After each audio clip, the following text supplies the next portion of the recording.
मेरा जन्म माया देव तो ले नहीं, मेरा जन्म माया जा सुख जाण्या पीव जाने और न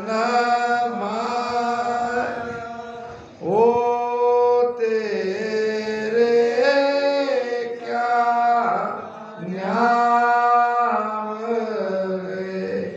सुन लीजो साई नुगरा नर राजस करे जन भीकन जाई। देव तो लेवे नहीं, मेरा जन्म माया। कौन सी माया? जो बंधन में डालती है वो माया। मेरा अगर कोई हंस है तो वो बंधन में नहीं पड़ेगा। क्यों? जा सुख जाने पीऊ का, जिसने पति का परमात्मा का सुख जान लिया, उसे ये भौतिक सुख फीका लगता है। तीन वैराग महाराज ने बताया है। जब हम कहते हैं कि हमारा शब्द ऊपर है, शब्द की ध्वनि ऊपर सुनाई दे रही है, तो उसका असर शरीर पे क्या हो रहा है ये भी तो देखना चाहिए।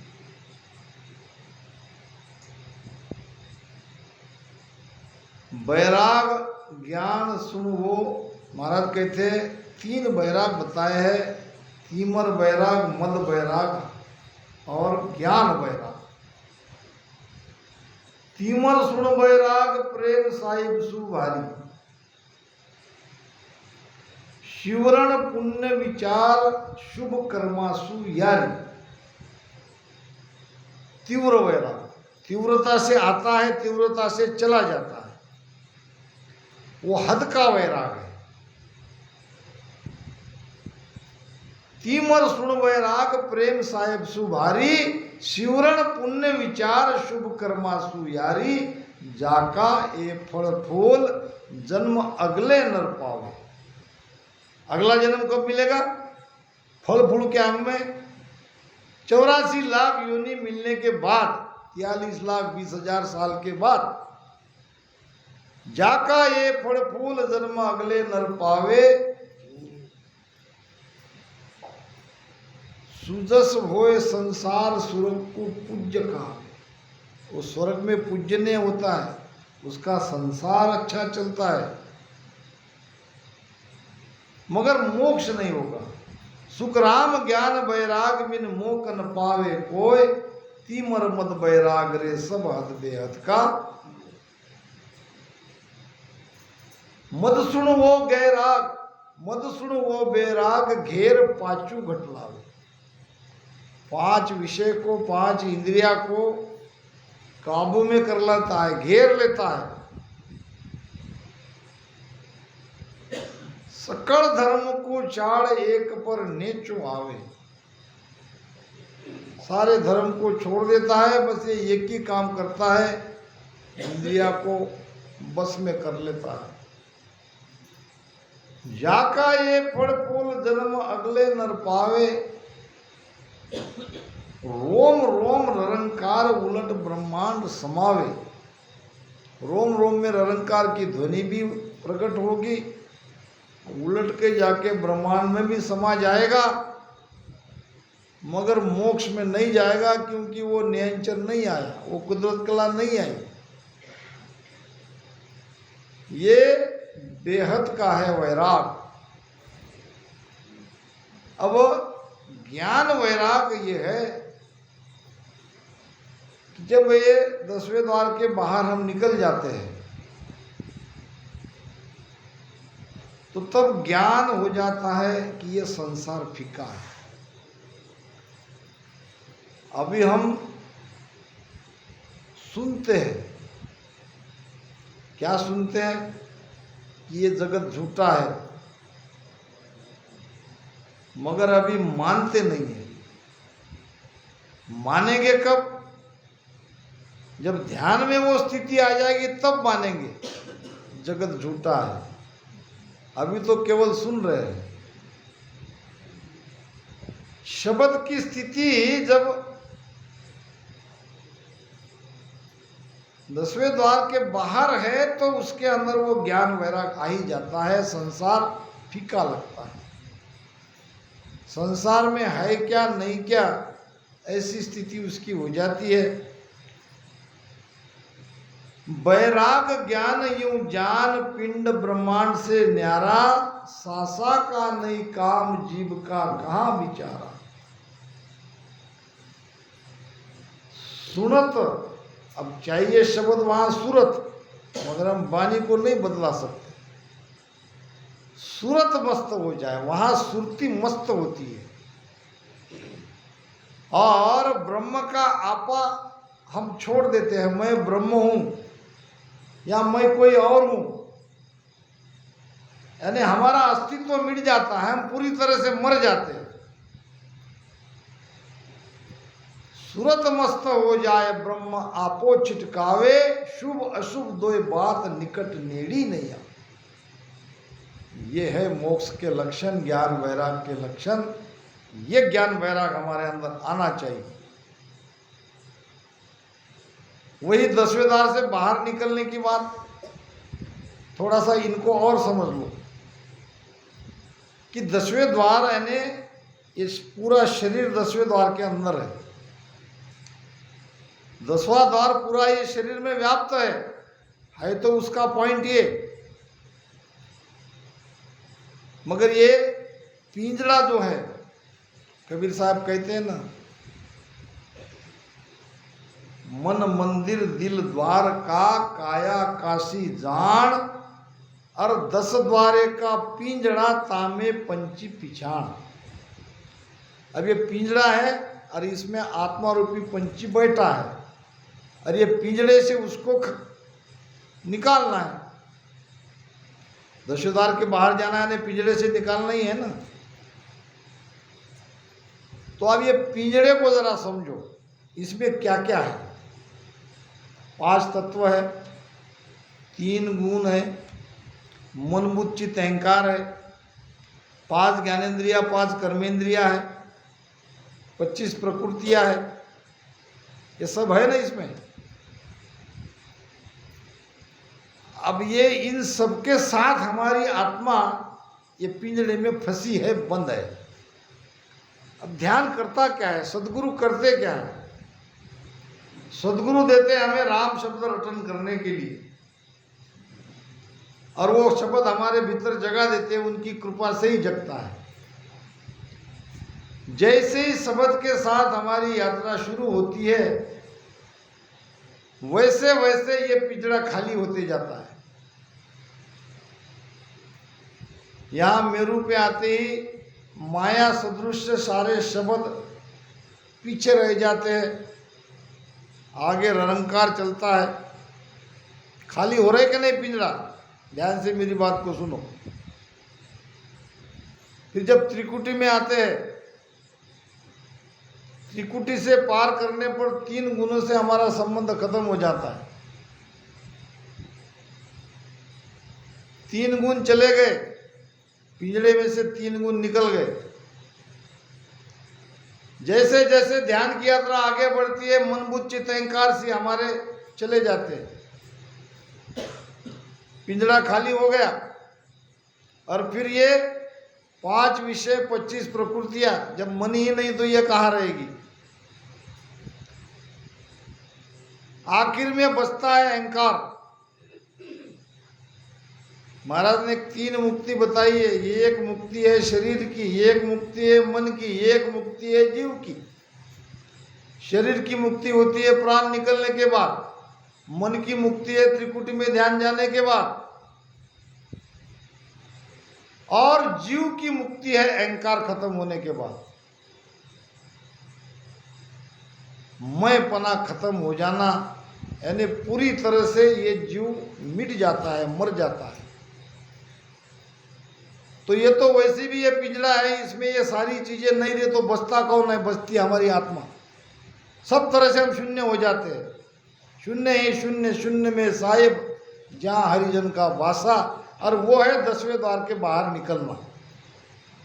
तो तुम सोचोगे हमारा माथा भी फूटना चाहिए, यहाँ से खून निकलना चाहिए, वो तो तब जाएगा जब गुरु महाराज के जैसा ध्यान करेंगे, वैसे होंगे तब। अभी जीते जी हमको 10वें द्वार से बाहर निकलना है, यानी ये पिंजड़े में आत्मा के साथ जिस जिसका संपर्क है, जिस जिसका संबंध है, उसको दूर करते जाना है। इसका नाम है ध्यान। बची है आत्मा, केवल एक हम, दूसरा कोई नहीं। जब दूसरा कोई नहीं है तो हम चले गए मोक्ष में, क्योंकि सारी चीजें हमने छोड़ी है और हमें अपने स्वरूप का बोध हो गया, हमें अपना ज्ञान हो गया। यह है 10वें द्वार की स्थिति।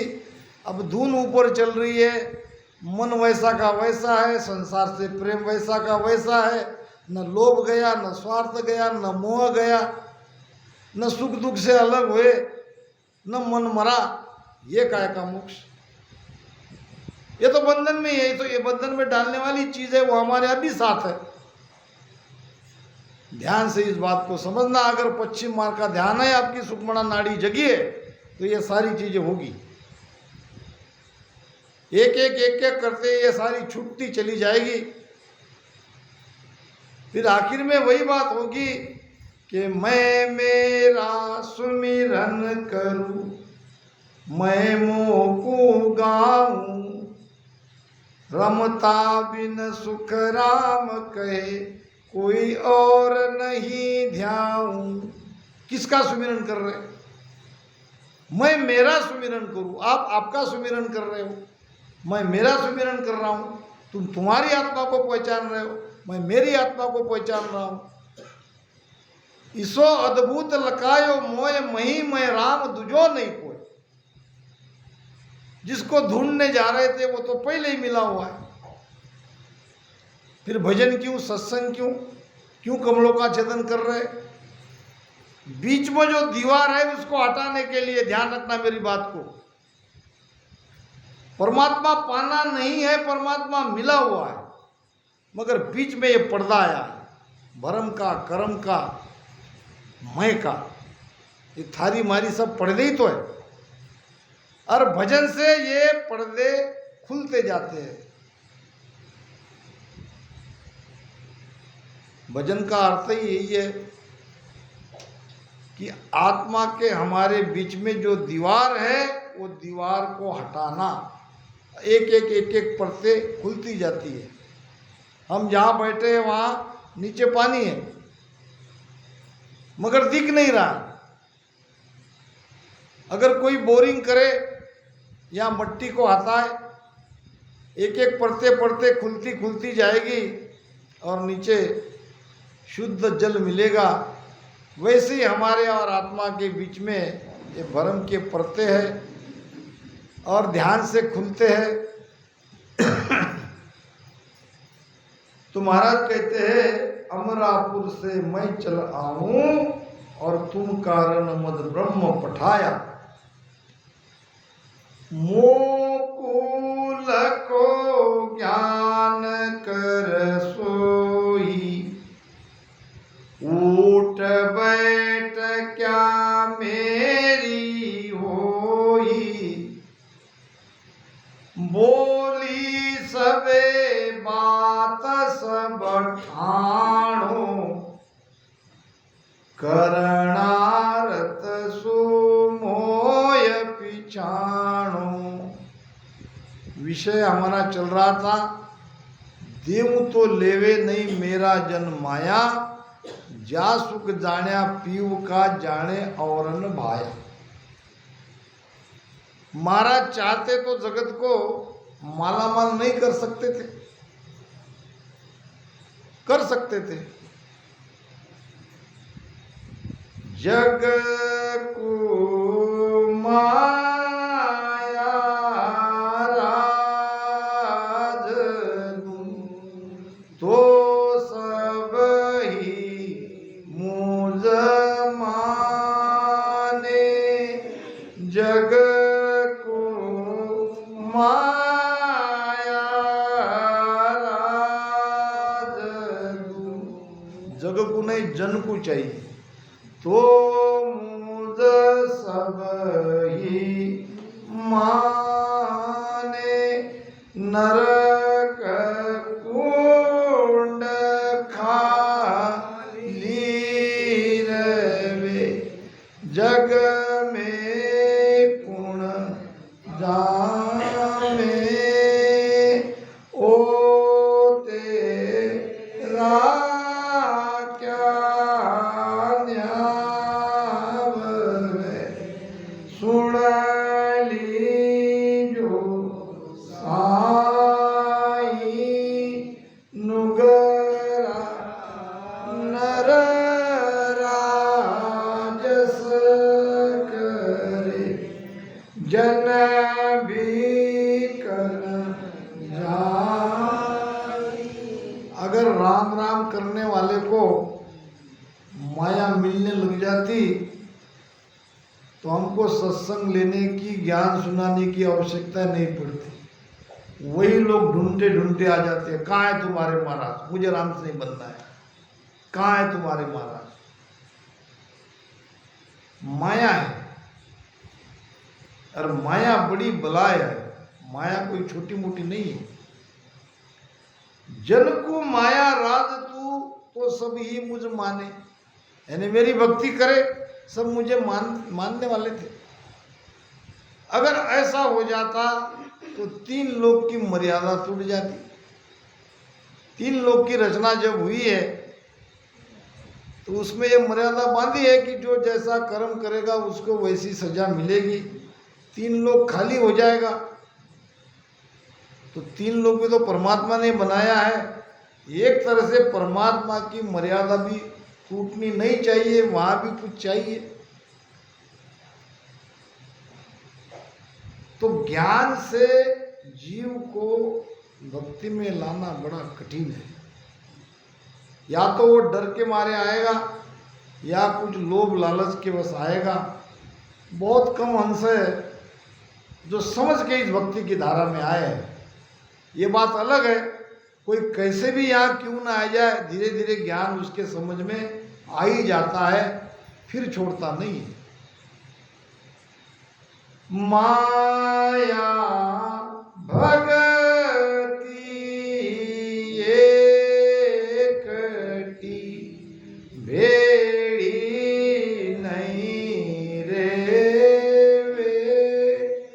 माया भगति एकटी भेड़ी नहीं रेवे।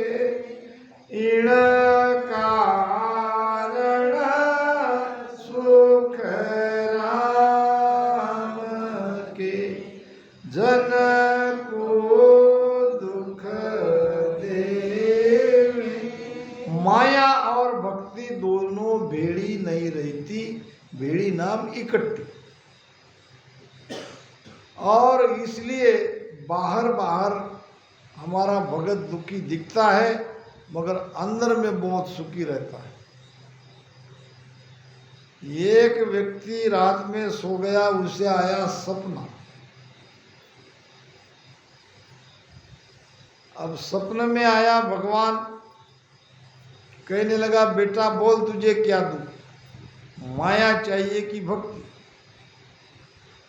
माया मांगता है तो माया दे देता हूं, भक्ति मांगता है तो भक्ति दे देता हूं, दोनों में से एक मां। आदमी होशियार था, उसने कहा भगवान पहले ये मुझे बताओ कि माया मांगने से मुझे क्या मिलेगा और भक्ति मांगने से मुझे क्या मिलेगा, दोनों में क्या अंतर है ये बताओ, तब मैं सोचूंगा मेरा फायदा किसमें है। भगवान ने कहा बड़ा होशियार है, आज तक मुझे किसी ने यह प्रश्न नहीं पूछा। तो अगर तुम माया मांगते हो तो तुम्हें माया के पीछे भागते जाना पड़ेगा, दौड़ना पड़ेगा। माया आगे आगे, तुम पीछे पीछे, माया आगे आगे, तुम पीछे पीछे। माया का खेल ही ऐसा है। अच्छा ठीक है, मैं समझ गया माया क्या है। अब भक्ति अगर मांगता हूं तो भक्ति का फल बताए तो परमात्मा ने कहा भक्ति मांगोगे तो तुम आगे आगे, मैं तुम्हारे पीछे पीछे। भगत आगे आगे, परमात्मा तुम्हारे पीछे पीछे। ऐसा भक्ति का प्रताप है। भक्ति के पीछे परमात्मा पीछे पीछे रहते हैं और भक्त आगे आगे जाता है। अब जिसके पीछे परमात्मा है उसको क्या कमी है? और माया मांगता हो तो माया आगे आगे और मुझे उसके पीछे भागना पड़ेगा। मुझे माया नहीं चाहिए। माया भक्ति एकटी भेड़ी नहीं रेवे, इन कारण सुखराम कहे जन को दुख देवे। थोड़ा बहुत सांसारिक दुख होता भी है तो भी चिंता नहीं करना। हमने जो पाया है वो लाजवाब है। साधा मारे आनंद भयो घर माई, संता मारे आनंद भयो घर माई। क्या छोटा मोटा आनंद है? ये आनंद की तुलना किसी से नहीं हो सकती। खुलिया भंडार द्रव्य बोनी सर्या, तोटो पड़ी न खाई। मेरे रामा तोटो पड़ी न खाई। के सुख राम लगी बटाड़ी, के सुख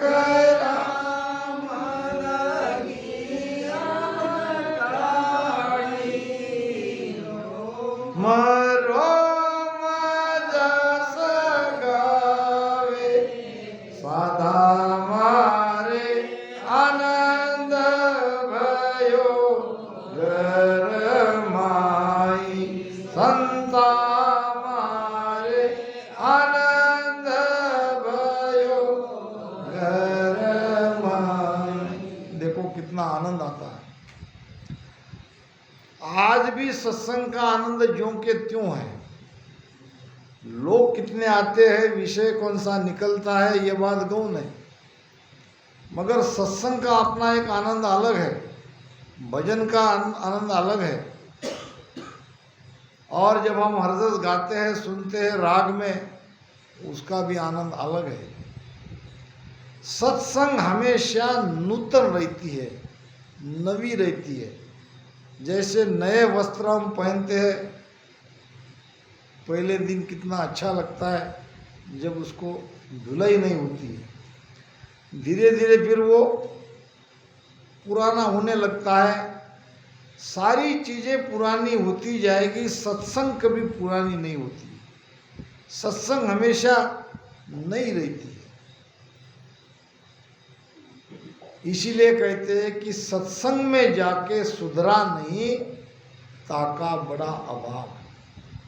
सत्संग में जाके कोई व्यक्ति अगर सुधरता नहीं है तो कितना अभागी है। और कुसंग में जाके बिगड़ा नहीं, जाका बड़ा सुभाग। कुसंग तो बिगाड़ती है, मगर वहाँ जाके अगर वो बिगड़ता नहीं है तो वो बहुत बड़ा भाग्यवान कहा जाएगा, उसका सुभाग है। और ऐसे है, राक्षसों में भी भक्त हुए। भक्त प्रहलाद क्या राक्षस कुल में नहीं थे?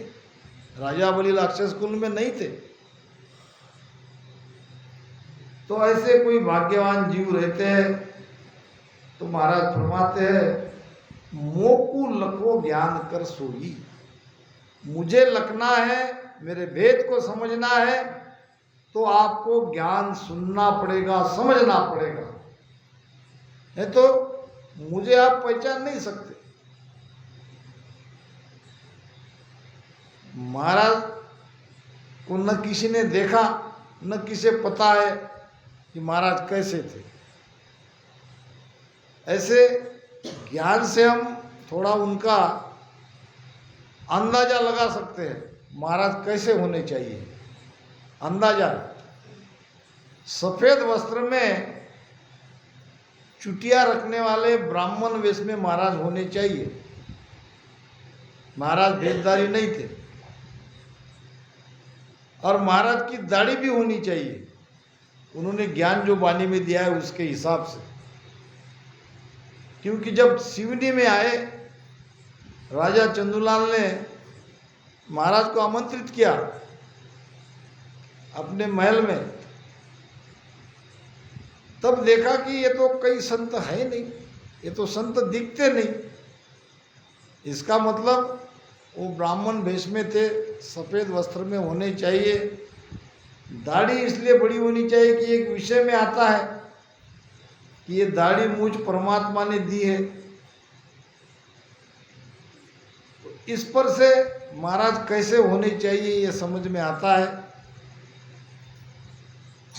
बाकी उनको लखना है तो उनके ज्ञान से ही लखा जा सकता है। वो कितने पावरफुल थे, उनके अंदर की सत्ता कितनी पावरफुल थी, ये तो सत्ता हम अभी देख रहे हैं। अभी भी जीव जग रहे हैं उन्हीं के सत्ता से। रामदास जी महाराज की सत्ता 184 वर्ष चली थी। अब सदगुरु सुखराम जी महाराज की सत्ता कितने वर्ष चलेगी इसका अंदाजा नहीं है, और किसी दूसरे संत की सत्ता नहीं है। दूसरे संतों की सत्ता इसलिए नहीं है कि जो शासोशास में राम राम सुमिरन का भेद बताया है वही भेद दूसरे संत बता रहे हैं। अगर कोई दूसरा अलग कहता, अलग टेक्निक, अलग ज्ञान, अलग भेद, तो हम कह सकते थे कि ये सत्ता इनकी है। जब वही बात वर्षों से, सालों से, सैकड़ों 100, 200, 250 साल हो गए, सभी संत यही बात बता रहे हैं, तो ये गुरु महाराज की ही सत्ता है। बताने वाले कोई दूसरे शरीर है, सदगुरु कोई दूसरा जरूर आया है, मगर सत्ता एक है, पावर एक है। ऊठ बैठ क्या मेरी हुई, सासा के साथ ऊठ बैठ कैसी है ये तुम पहचानो। और बोली सबे बात सब ठानो, मेरे ज्ञान मेरे वचन ये सब तुम सुनो और उसका विचार करो। और करनारत सु मोए पिछाणो, करनारत यानी क्या? करुणा करके। परमात्मा करुणा से मिलते हैं। करुणा करके तुम मुझे पहचानो। अज पे संग राम लिव लागी, रेणी ध्यान भरम बिन भागी। राम नाम मेरे हितकारा, अजर लोक ये नान विचारा। अजपे संग राम लिव लागी। अब थोड़ा अजप्पा को समझो। विठलराव को महाराज ने कुदरत कला सत्सबद नयनचर कैसे जागरूक होता है इसका भेद बताया है। उसमें भी अजप्पा आता है कि ओम अजपे संग करे, सोहम सा साजा ररोम मोरट जीव सु धरे बीच में आण धरे बीच में आणत बेने अंचर पावे इन छे के बिन मेल पीट राख दे न पावे सुख रामदास ये एकटा मथे नाभ में आण वो अजपो संग करे सोहम सा